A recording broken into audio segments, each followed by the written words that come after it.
And that's Lee Johnson's sign. His name is signed on it. The Handicap kid. One of the best signs we had. It was a paddle sign and you could twirl it. Lee knew what the good sign was. But he doesn't really matter because he's from a poor, uneducated family that lives in the northern part of Arizona. He's supposed to be disregarded. People enjoyed hearing the part, oh my God. Well, I mean, and we don't even know about other parts of the video that they edited out. Remember, tell her to do it, but you don't see his lips moving as he's exiting the attack. And he's getting back on the golf cart, Max Cohen. Anyhow, these are the Audi guys. They didn't do anything. They're okay. Now, the police are in there, and the adjoining parking lot is to the Arrowhead, the power dealers, and Smith is over in the corner with another rally of people.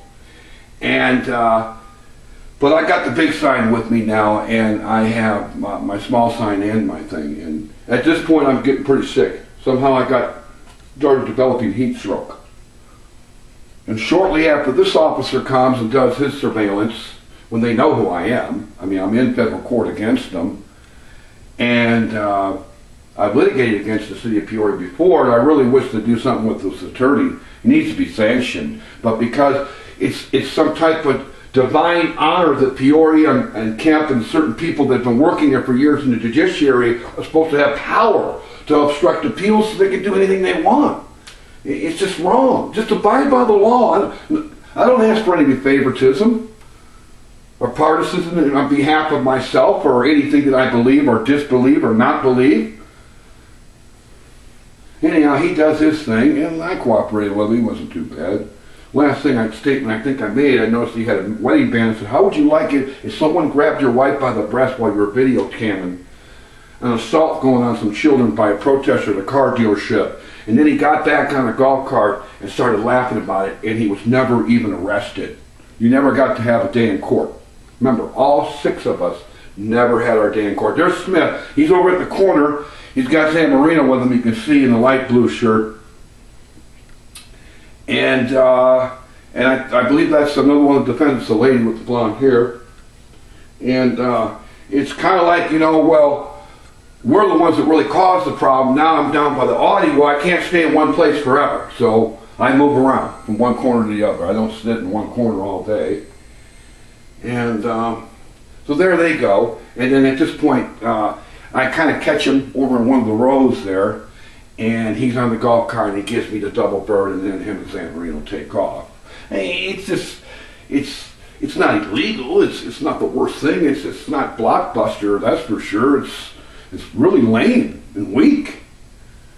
But this is the type of people they are, because, see, when you're permitted to attack somebody and get away with a civil rights attack at the time of a $50 billion bailout to what was one of the largest corporations that my dad worked at, to where I'm from, I mean, you could get away with just about anything. There's Smith again.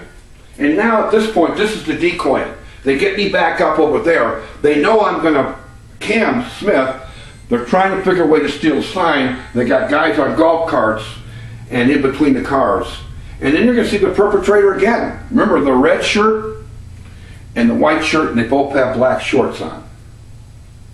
You're going to see him again.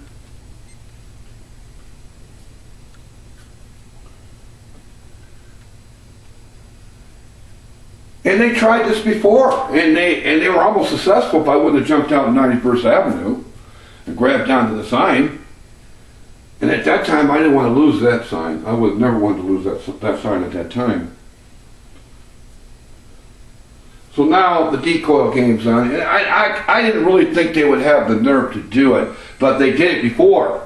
And see, once you're successful at getting away with certain things, it doesn't make a difference what the federal courts say. It doesn't make a difference. It's embarrassing for any other business people on Wall Street or the White House.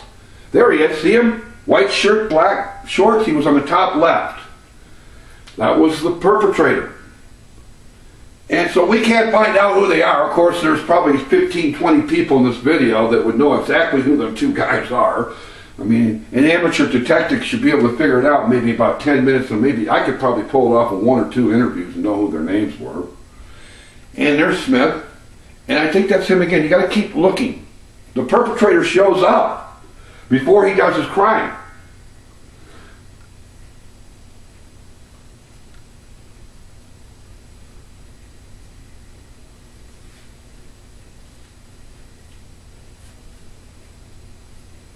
This is pointing.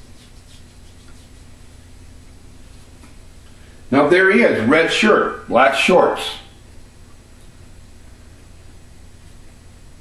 Well, we can't find out who he is. I mean, they should be arrested for, I think it's a felony. That sign is worth far more than petty larceny. It's a civil rights attack, it involves 2 children, and it refers to 2 children as in that video. See, GM Handicap Kids, there's just Travis and Lee. There's nobody else in that video. Nobody can touch the GM Handicap Kids. Remember the ones that were there, they were the ones that held the line. And even though after I got disorderly, they tried to, and guess what's coming at him again? Same corner. There he is again, maroon or red shirt, black shorts, about 6'1", real short, light brown hair, short features, rounded jaw.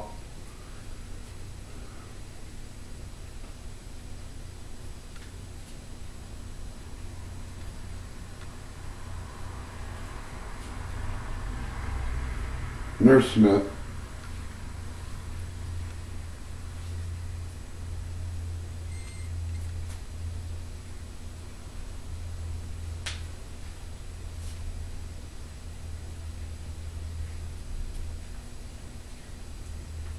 And they drove around all day playing games. And it was, I mean, I think sometime parts of the day they might have had some reason to be out there, but it's mostly to rally your base. You bring out all the people that are suing with you. I mean, it's not good strategy from a legal standpoint. But counsel can't control this company. No one can. Mike Jackson can't even control it. Here we are. Now, I vomited down the street. I'm running about 110. I'm at the store because I'm going to load my truck as close to the corner as I can to get the sign, but I'm passing out.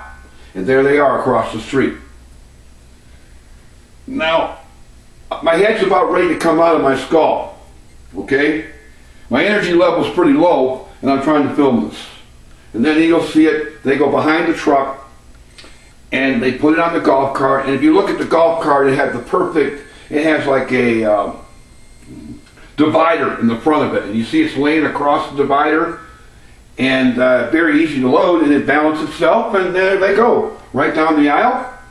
And now, they get to the end of the aisle, they make a left, and they go right in front of the dealership. They want everybody to see that they got that sign. This is a trophy.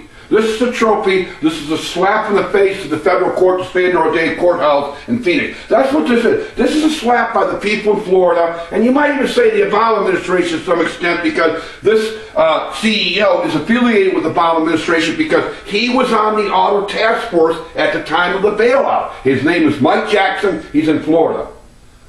So there they go, and they want everyone to see him because they're going right by the windows and the doors and the walkways, the foyers and entrances into the dealership.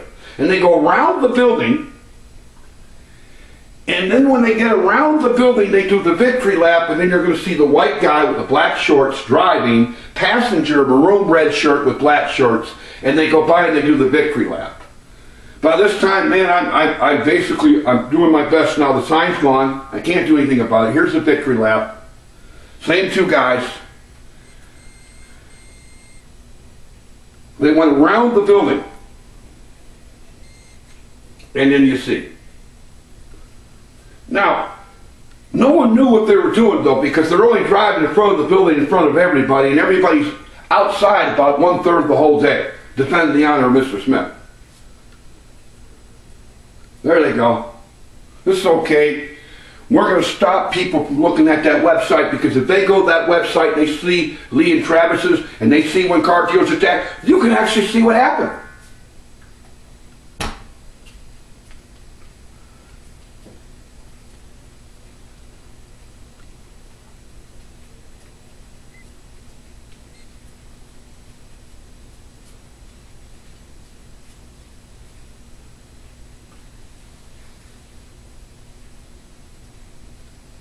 Here it is again. And almost got hit going across the street. Very dangerous there. And I couldn't go on the property. I probably could have got more footage. But see, I'm not there to break the law. Because see, when you stand for the American Constitution on a street corner and you're standing by yourself, you got no one else to blame if you break the law. Then you have no business being there. And when you stand for America and you stand for this Constitution, you're not going to break the law. You don't have any reason to. You're standing as righteous. You're standing in honor.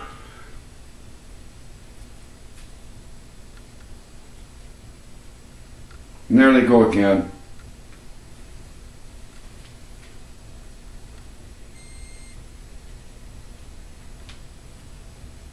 What I'd really like to know is who told them to do it, how many people knew they were doing it, and who did you tell afterwards, and what did you do with the sign?